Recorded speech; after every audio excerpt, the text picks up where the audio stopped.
Gaza में मौजूद Israeli सेना के ठिकानों को हमास की लड़ाके चुन चुन कर उड़ा रहे हैं ताकि इजरायली सेना का गाजा से नामो निशान मिटाया जा सके।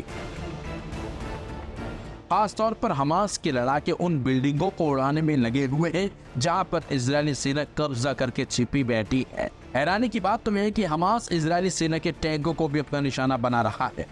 अपने एक बड़े ऑपरेशन का बाकायदा हमास की ओर से एक वीडियो भी जारी किया गया जिसमें दिखाया गया है कि कैसे इजरायली सेना के ठिकानों को उड़ाया जा रहा है। जी हाँ, गाजा में जारी संघर्ष के बीच हमास की सैन्य शाखा अल कस्साम ब्रिगेड्स ने एक नया वीडियो जारी किया। स्टोन्स ऑफ डेविड नाम से शुरू की गई इस ऑपरेशन सीरीज के तहत जारी इस वीडियो में इजरायली सैनिकों और सैन्य वाहनों पर हमले के दृश्य दिखाए गए हैं। वीडियो में दावा किया गया है कि ये हमले खान यूनिस और सलाह अल दिन अक्ष के पास किए गए। इस वीडियो को लेकर हमास का दावा है कि हमले केवल अल कस्साम ब्रिगेड्स ने नहीं बल्कि अल कुत्तम ब्रिगेड्स और अल नासर सलाह अल दीन ब्रिगेड्स के साथ मिलकर अंजाम दिए गए थे। तीनों गुटों ने तालमेल के साथ इस ऑपरेशन को अंजाम देने का दावा किया है। वही हमास के प्रवक्ता ने कहा कि हमने इजरायली टैंकों को यासीन 105 मिसाइल से निशाना बनाया, कई वाहनों को पूरी तरह नष्ट कर दिया। इन हमलों से दुश्मन को भारी नुकसान हुआ है। इस वीडियो में दिखाई गई कार्रवाई में यासीन 105 जैसे anti tank rockets, mortar shell और आईईडी का इस्तेमाल किया गया है। ये हमले जमीन पर तैनात इजरायली वनों को निशाना बनाकर किए गए थे, जिससे भारी विस्फोट और नुकसान के दृश्य कैमरे में कैद हैं। बताया जाता है कि सलाह अल दीन रोड इजरायली सेना की आवाजाही का एक प्रमुख मार्ग है। इस इलाके में हमले दर्शाते हैं कि हमास अभी भी इस इलाके में सक्रिय है और उसकी लड़ाकू क्षमता बरकरार।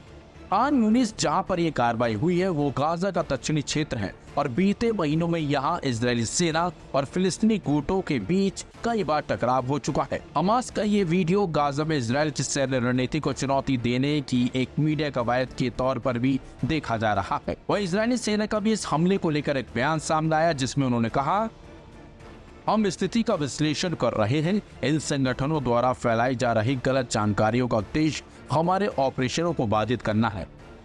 हमले की इस वीडियो को जारी कर हमास ने अपनी ताकत दिखाने की कोशिश की, साथ ही साथ ये बता दिया है कि वो पीछे हटने वाला नहीं है और हर हमले का जवाब देने के लिए तैयार खड़ा है। वह इजरायली सेना दावा कर रही है कि हमास सिर्फ और सिर्फ उन्हें बदनाम करने की कोशिश कर रहा है और वो ये दिखाना चाहता है कि आईडीएफ की ताकत कमजोर है। लेकिन बता दें कि आईडीएफ ने साफ कर दिया है कि वो उन्हें कमजोर न समझे, वो हर हमले का जवाब समय पर जरूर देंगे।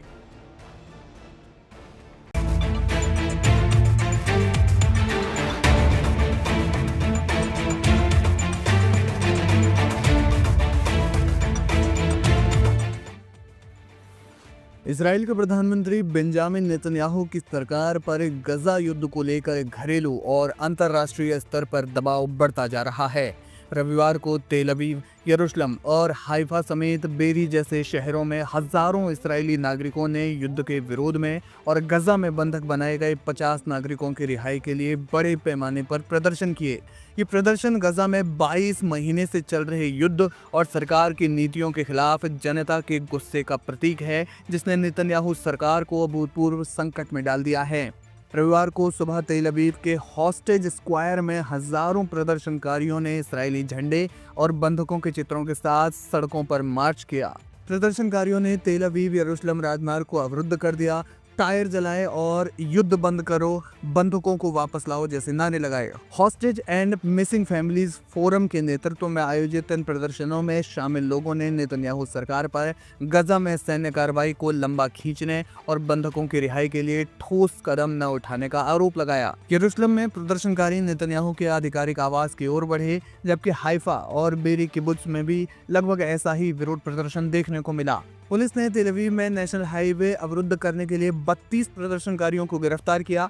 फोरम ने गजा सीमा के पास Y.50 नामक एक विरोध शिविर स्थापित करने की घोषणा की, जो बंधकों की रिहाई तक अनिश्चित काल के लिए जारी रहेगा।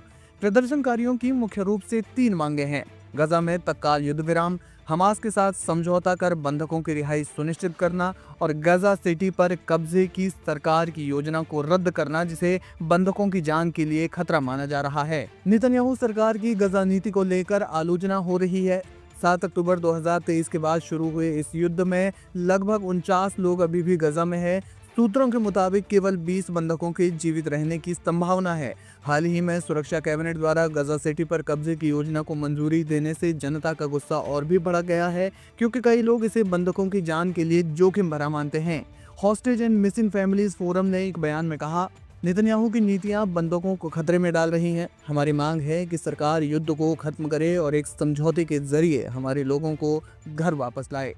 प्रदर्शनकारियों का मानना है कि नेतन्याहू अपनी गठबंधन सरकार को बचाने के लिए युद्ध को लंबा खींच रहे हैं, जिसमें दक्षिणपंथी और धार्मिक दल शामिल है। वैसे भी पीएम नेतन्याहू पर पहले से ही आरोप लगते रहे हैं कि वे युद्ध को अपने राजनीतिक फायदे के लिए उसका इस्तेमाल कर रहे हैं। अब एक ओर तो इसराइल में नेतन्याहू सरकार के खिलाफ प्रदर्शन हो रहे हैं, तो वहीं दूसरी ओर अमेरिका में भी राष्ट्रपति डोनाल्ड ट्रंप के खिलाफ अमेरिकी आवाम का गुस्सा चरम पर है।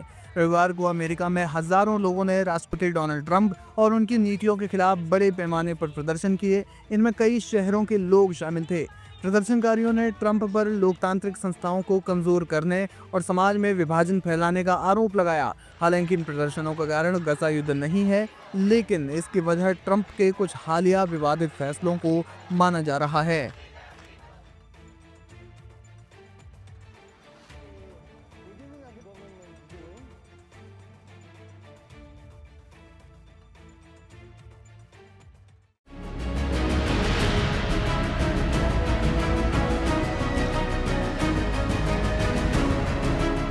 और गजा में चल रही जोरदार तबाही के बीच गजा के रिमाल इलाके में शनिवार को एक इस्राएली सैन्य ड्रोन के दुर्घटनाग्रस्त होने की घटना ने सोशल मीडिया पर तहलका मचा दिया है। एक वीडियो वायरल हो रहा है जिसमें स्थानीय लोग इस ड्रोन के अवशेषों को उठाकर ले जाते हैं और इसके साथ खेलते हुए नजर आ रहे हैं। एक खिलौने की तरह खेलते हुए वे लोग दिखाई दे रहे हैं। इस घटना ने न केवल क्षेत्र में चल रहे तनाव को उजागर किया है, बल्कि स्थानीय लोगों की प्रतिक्रिया ने भी दुनिया का ध्यान खींचा है। रिपोर्ट्स के मुताबिक इस्राएली रक्षा बल यानी कि IDF का एक स्काईलार्क 3 टोही ड्रोन जो उत्तरी गजा में एक निगरानी मिशन पर था, तकनीकी खराबी के कारण रिमाल पड़ोस में आपातकालीन लैंडिंग के दौरान दुर्घटनाग्रस्त हो गया। इसराइल ने एक बयान में पुष्टि की कि ड्रोन में कोई संवेदनशील जानकारी नहीं थी और इस घटना से कोई डेटा लीक होने का खतरा नहीं है। इस घटना की जांच शुरू कर दी गई है। स्थानीय निवासियों ने बताया कि ड्रोन के गिरने के बाद भीड़ जमा हो गई और कुछ लोगों ने इसके अवशेषों को इकट्ठा कर लिया। इसराइल की इस घटना से चिंता बढ़ सकती है, क्योंकि अगर ये ड्रोन हमास के हाथ लगा तो इसके रिवर्स इंजीनियरिंग का खतरा बढ़ जाएगा, जो जाहिर तौर पर इसराइल के खिलाफ ही इसका इस्तेमाल हो सकता है।